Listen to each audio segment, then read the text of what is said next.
You're listening to Product Biz Made Easy. This is episode 17, and today we're talking to Michelle Martello. She is a gal that I met through B School. We both are mentors for Marie Forleo's B School, and I'm telling you, she is so full of wisdom and so much knowledge. I knew I had to have her on the show.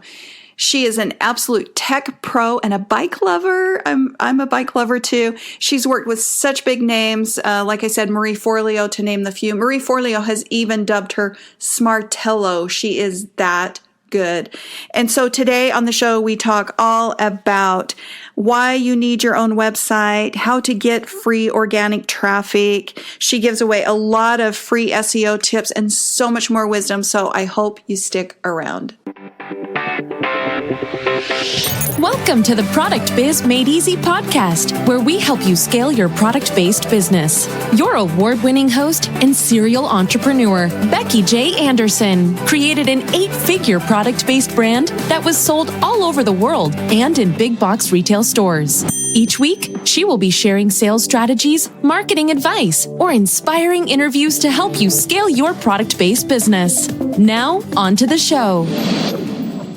Hey, Michelle, welcome to the podcast. We're so excited you're here. Oh, thank you so much for having me. I'm so excited to talk to you today. Oh, I'm super excited. As I said before, we met through the Marie Forleo's B School, and it's just been so fun to get to know you in person and now have you here. So yay, I'm super excited. So for those people that don't know you and haven't met you, tell us about you and your business.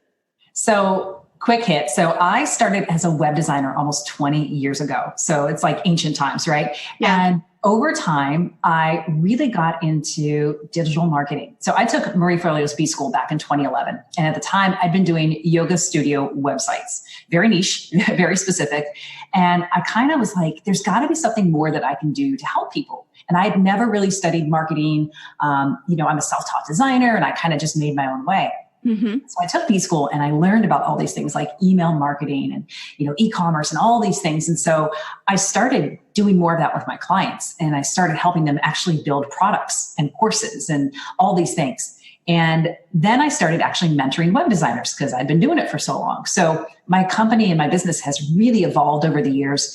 And now I really work with people who want to leverage their brands online through things like creating online courses, online education, doing things like masterminds and group programs.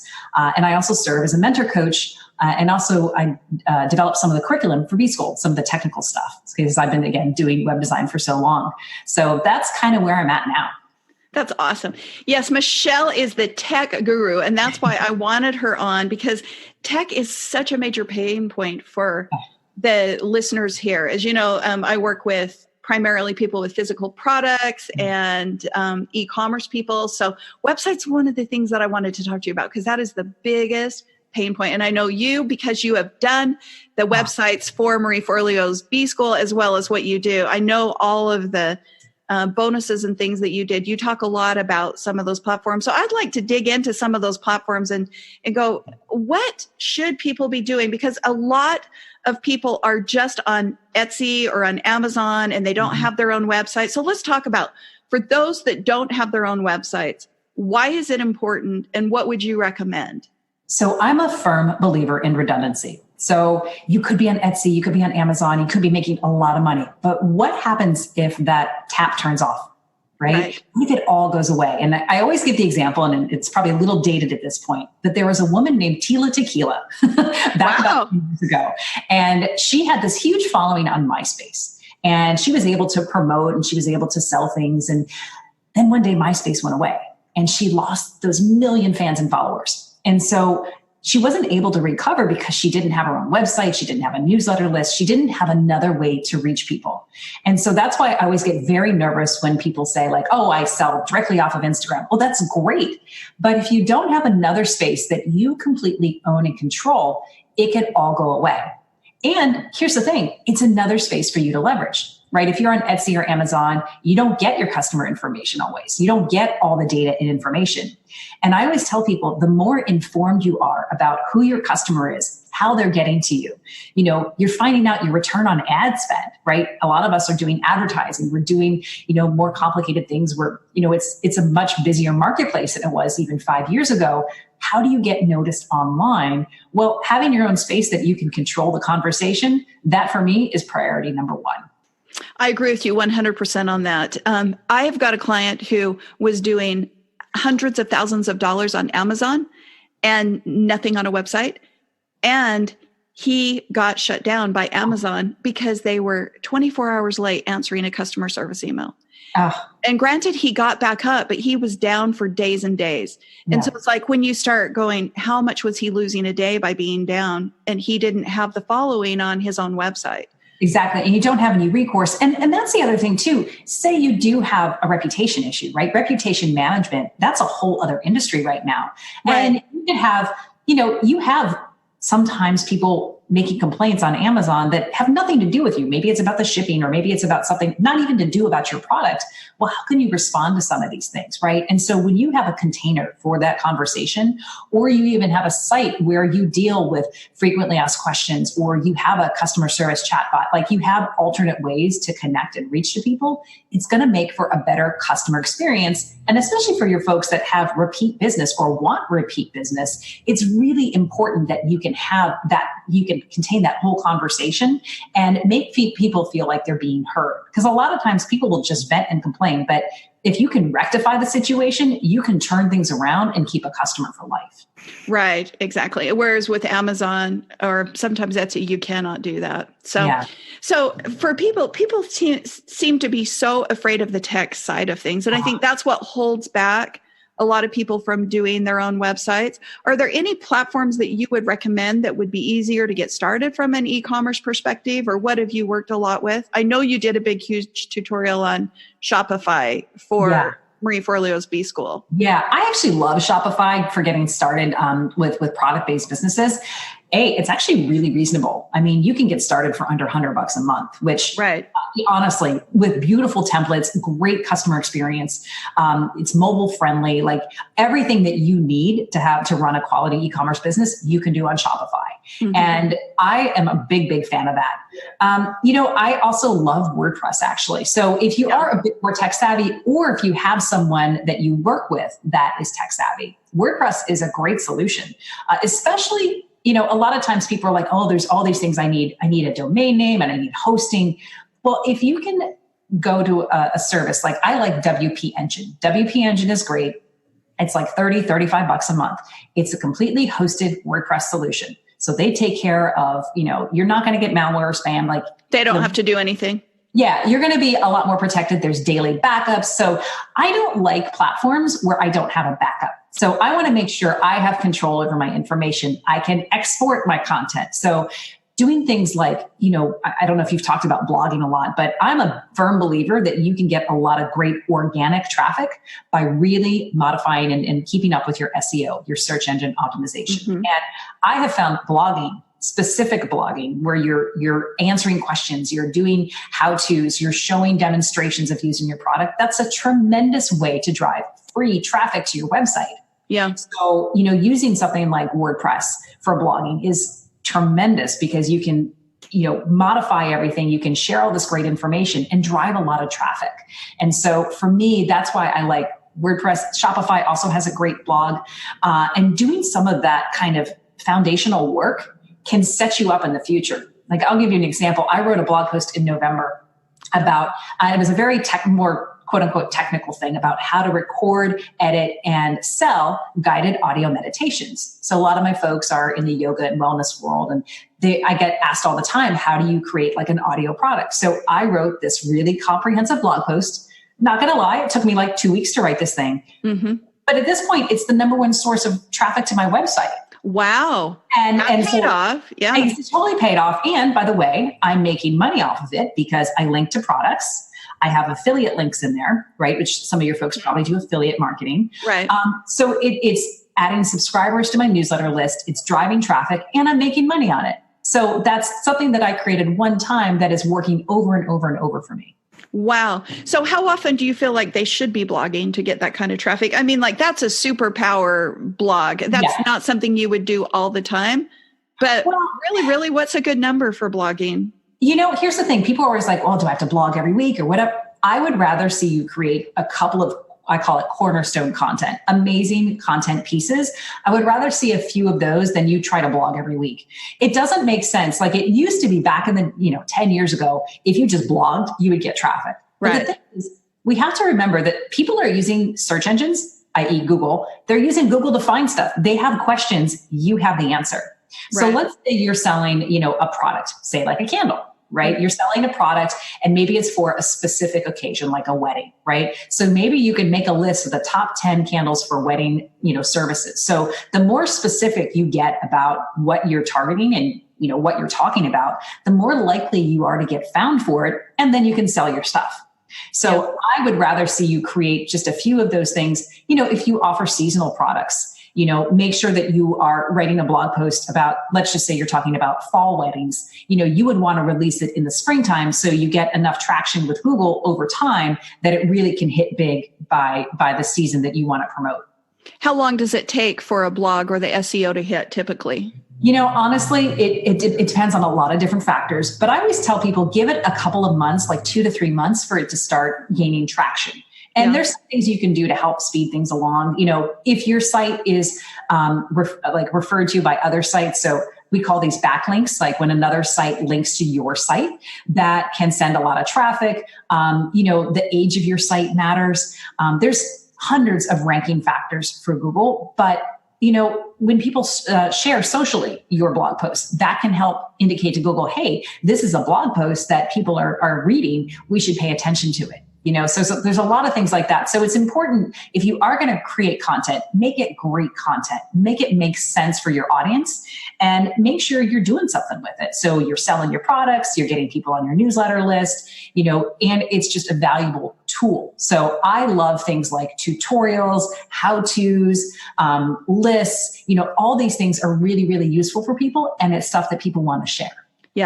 Yeah, it works. So as far as the blogging on the SEO for the blogging, do you feel like the blogging is just the SEO, or what do you want to, how would you advise on SEO? Let's talk about that a little bit, because I know that's a big scary thing for a lot of people. It's so scary. And I will tell you, I treat it now like a game.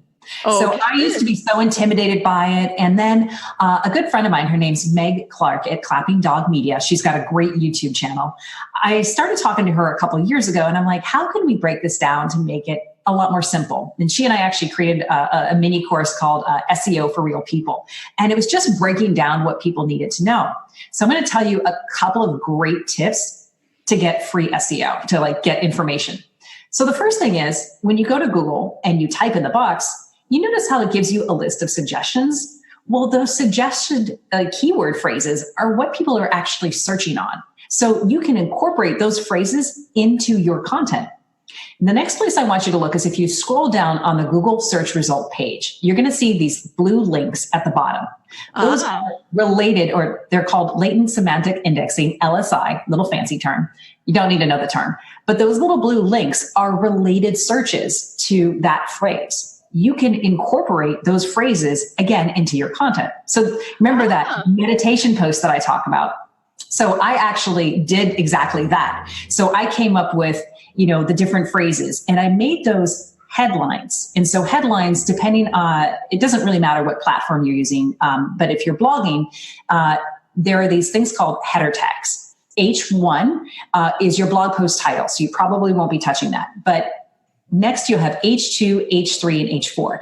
And those tell Google, in terms of importance, what to scan. So when Google comes to your website and comes to your blog post, it reads it like a newspaper. So what do you read first? You read the big headlines, and then you read the sub headlines, and then you go back and you read the articles. That's exactly how Google operates. So your big headline, that's your H1, that's going to be your blog post title. Then your H2 is going to be your next most important. So you could have H2s and H3s as kind of your headings inside of your blog post. And that kind of also breaks up your blog post. Mm-hmm. So again, going back to my meditation one, I had, how to sell your guided audio meditation, how to record your meditation. So these were phrases that people were searching on. That you found down at the bottom of Google there. Exactly. I love it. Exactly. And then so those are two free ways to do it. And then the third free tool that I use is somewhat like a keyword finder. So there's various tools out there, and I'm happy to share some links with you, Becky, that you can kind of put in show notes. But there's free tools out there that you can use to then search these phrases. So you've found these, what we call seed keywords or seed phrases.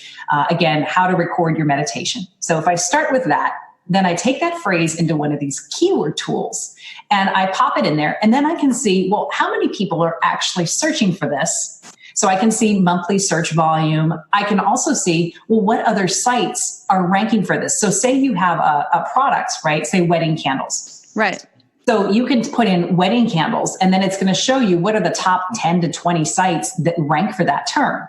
Now, it may be hard to rank for that specific term, but it's also going to give you related keyword phrases that other people are searching for related to wedding candles. So again, you can maybe try to rank for some of those other phrases and compete with these other sites that may be selling your same, similar products. So those are, wow. It really is when you break it down into that process. So the first thing is you'd start with like wedding candles, then you'd go to Google and you'd search the drop down, and then you'd search those blue links, and then you go to your keyword finder. This can take less than an hour, by the way. Right. So doing some of this work, I find before you do any blog posts, even some of your product descriptions.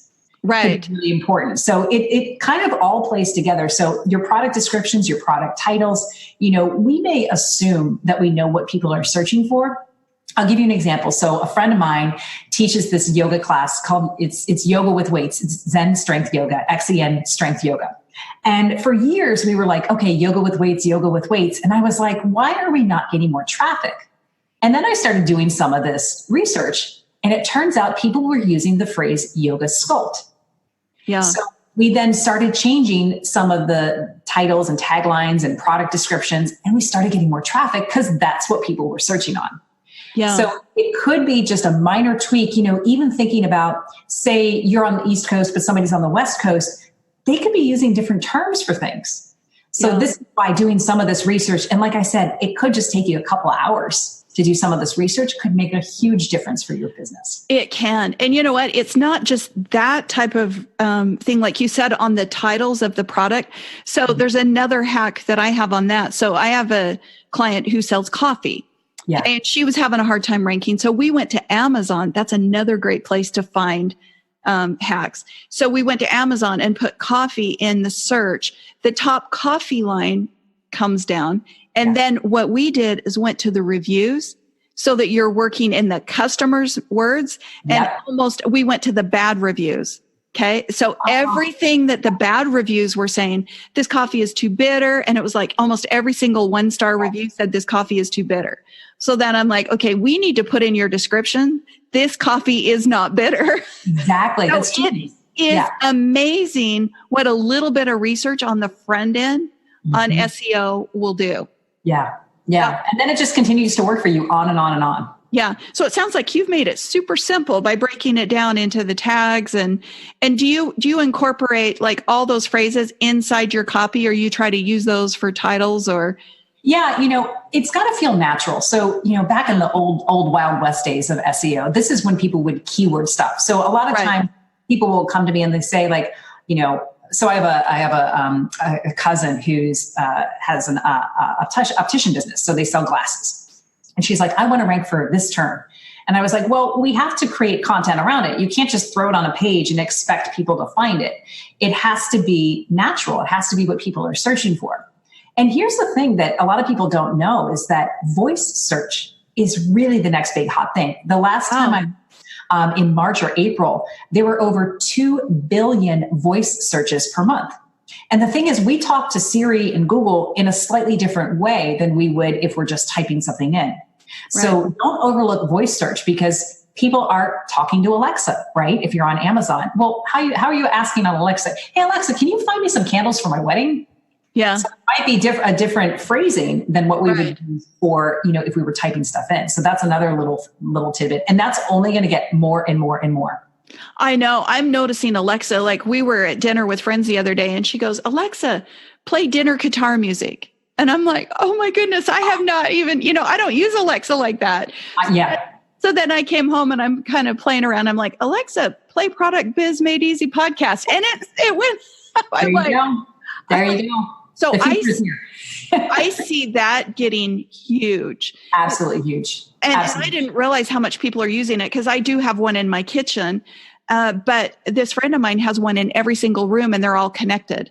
Oh my God. So I'm like, oh my gosh, that's taking it to the next level. But I can see that's probably where people are going to go with it. That's where it's becoming part of the fabric of our lives, right? So we can't, and this is why I encourage people, like, you do have to stay up on some of this stuff. Like, we can't continue to do a lot of the things the same way we've been doing it because it worked in the past. Like, people are adopting new things. Like, if you look at your website statistics, and probably for your audience, it's even higher than this, generally 50 to 60% of your visits are coming on a mobile phone or iPad, tablet device. And so you have to optimize for that experience. We, in the web world, we call this mobile first. So you design for folks on the mobile before you're doing your desktop version and everything else. Yeah. And you know what? I've noticed on our e-commerce sites, I'd say 80% of our sales are from mobile. It wouldn't surprise me. It's huge. It's amazing. So I'm thinking people are just on the run and purchasing all that. And I'm like, I personally like to buy on my computer. I want to see the whole screen, but me too. Yeah. There's a lot of people these days that don't even have a computer. And it's definitely a lot of like younger kids, my nephew's here right now and he has like a tablet and he's doing, I'm like, how are you doing everything on a tablet? Like I feel so old. I'm like, I need my keyboard. I need my, Me too. But we have to go where the customers are, and I think about, it's funny you talk about shopping. Like so I do Rent the Runway, which I absolutely love. And I love the app and stuff, but then I go to my desktop to look at, I got older eyes. I need to see the bigger picture. Right. Yeah. And that's something too. Think about how people are interacting with stuff. So one thing that drives my husband bananas is when you click on an image, and this happens a lot on Amazon. So you click an image to enlarge it and it's still the same small image. Yeah. Like little things like that, when we start to think about the customer experience, like I want to see, especially if it's a pricier object, I want to see the fine details. I want to see, like, is this going to fit my body? Is this going to, whatever I'm purchasing, like I want to make sure that I can see it all. So take bigger pictures, if that's the one thing that comes out of this podcast today. And not only that, take more. So it's like oftentimes you just put one picture up, but how many times do you go to Amazon or go somewhere to buy and you're looking for all of the views? Like, for example, I bought a pair of sandals online the other day. I looked at every view going, okay, it's that way from the side, from the top, the bottom. So it's like, why don't we as business owners do that with our products? Put multiple pictures and all different shapes and sizes so that they can see.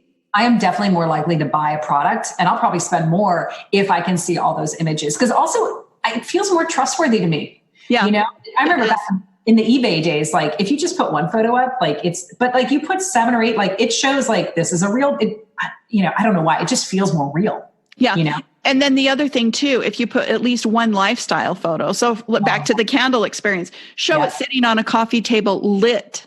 Oh yeah. I always found the candles that we had in our catalog, lit and lifestyle, did better. Like it was always the top seller on that page. Well, I always tell people, like, especially with your websites, like people buy what they see and what they can envision, right? So if you can envision yourself doing this, then you're like, okay, well, I can identify with that. I can buy this because I see exactly how it's going to work. I mean, the same thing with cars, right? You go look at cars and like, I've been car shopping lately and I'm like, okay, I want to see all the different images. I want to see the interior. Like, oh, I don't like that stitching, so I'm going to go over here. So, people are now, if you want to go deeper into data stuff, there's something called Think with Google. And it's a free service from Google that gives you a lot of like marketing information.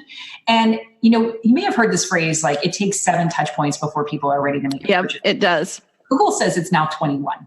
Wow. So if you think about car shopping, right? And to be fair, car shopping is a pretty intense experience and it's an expensive, endeavor, right? But you're doing your Google searches, you're going to the individual, car stores, maybe you're going in person, so you're making all of those different comparisons and touch points and, maybe you're posting them on forums. So you're getting all this information, I think Reddit, I do a lot of research on Reddit, by the way, before I buy products. I think that's another place where you can do some interesting experiments to get people familiar with your products.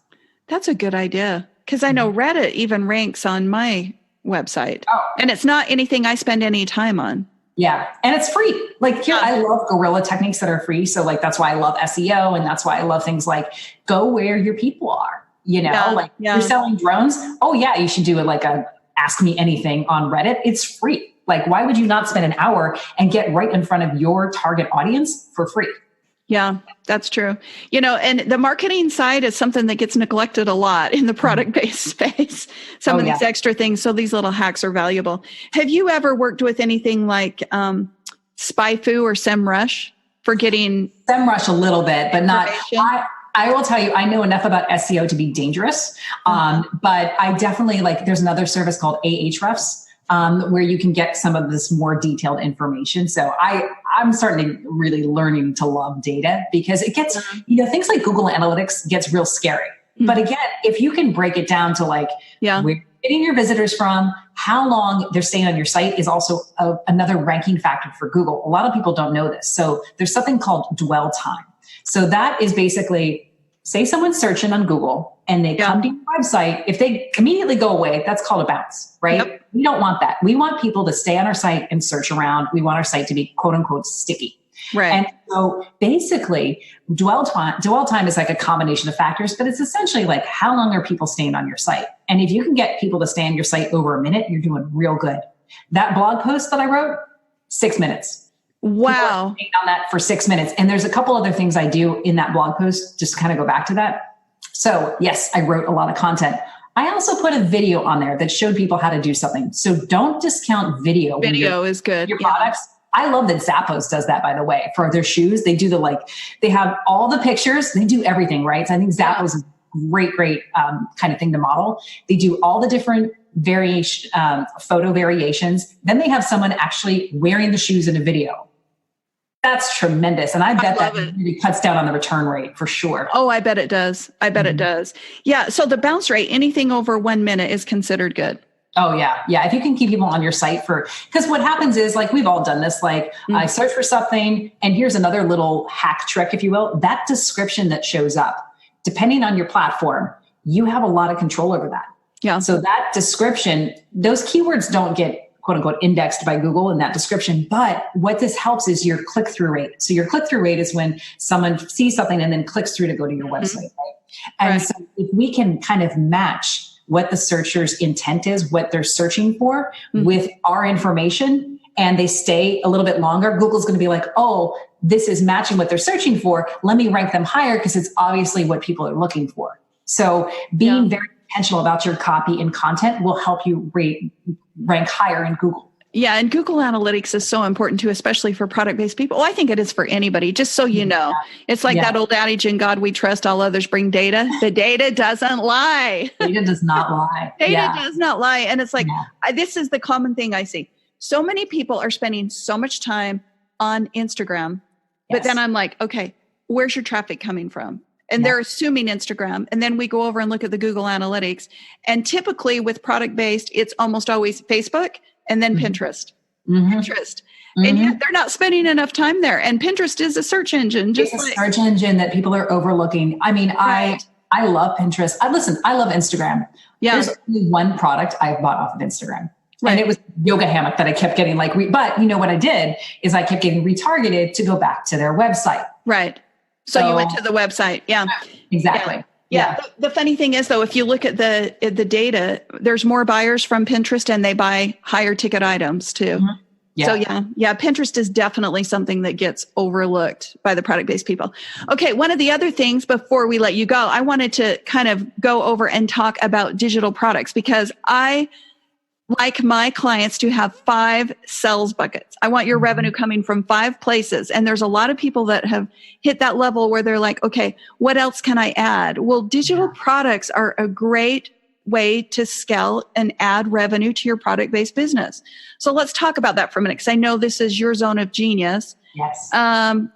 What would you suggest on digital products? How would somebody get started? Say they have a successful e-commerce shop and they want to expand, So I tell people pretty much everybody has the ability to teach.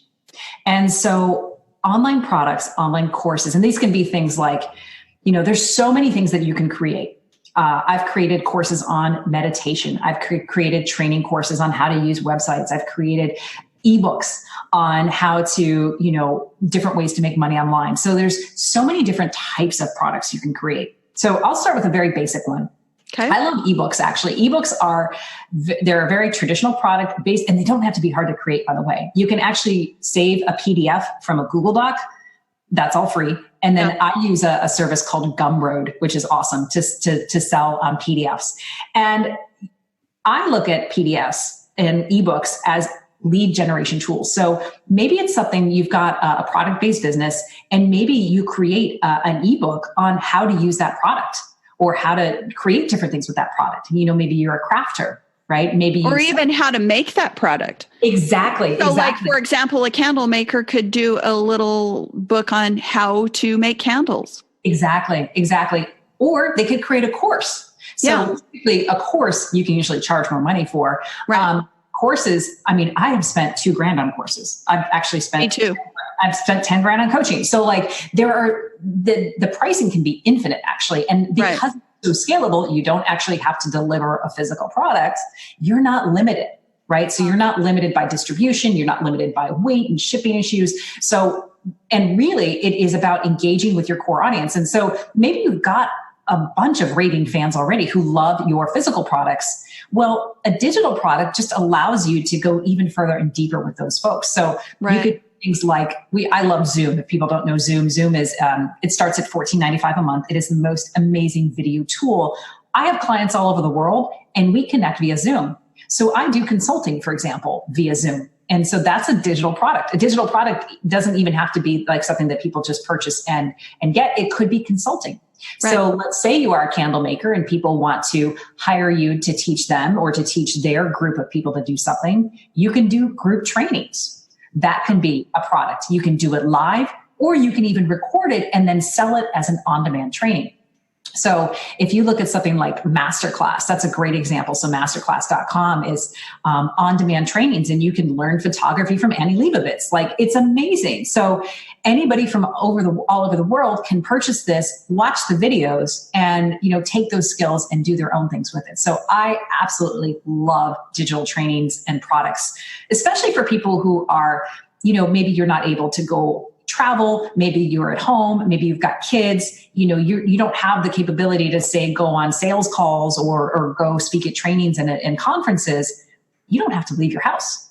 I was told you don't have to put real pants on. You can do it all in the comfort of your home. So I absolutely love it. It also kind of establishes you more as an expert when you have even a self-published book that you've created, or you like author of, or trainer of this course, creator of this course. That establishes you as an expert. And so that puts you in a whole other category as well. Yeah, there's so many things that they could do. I know they're like, what do I have to teach? But there's so many people. And it's like, you don't have to know everything. You just have to know what somebody else doesn't know.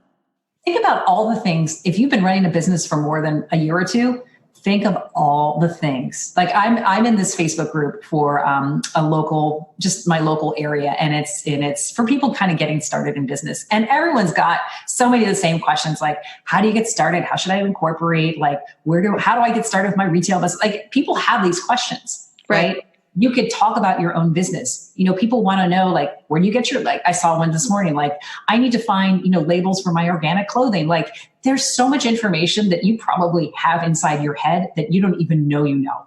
Right. And so I always tell people a great place to start is, what are the questions you get asked all the time? All the time. Yeah. Right. So you start compiling, like, what do people always ask me? What do people always want to know?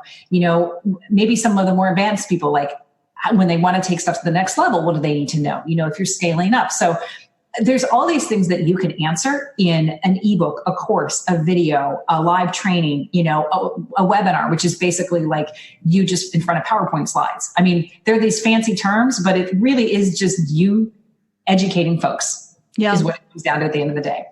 Yeah. And the digital is a great way to get started to add. It is, and I love the space. I didn't even know it existed until I found Marie Forleo. And then it's like, I did B school in 2014, and now I do digital products too, but I get asked all the time, what do I do? How do I get started? What do I even talk about?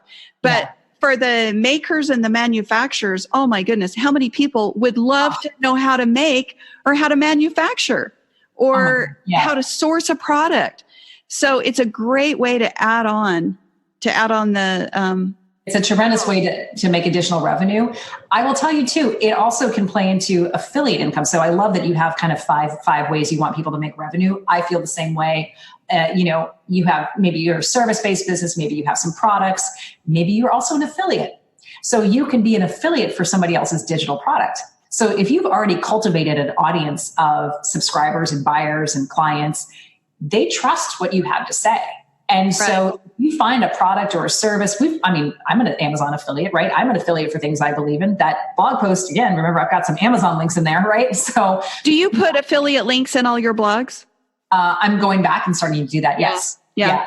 Smart. Now, Smart. You do have to clarify that there are affiliate links, and I'm sure your folks are aware. Yeah. There are rules you have to abide by. Mm-hmm. But yeah, no, I definitely do, because I'm sourcing, like, I'm giving you my information. I've been doing this for 20 years.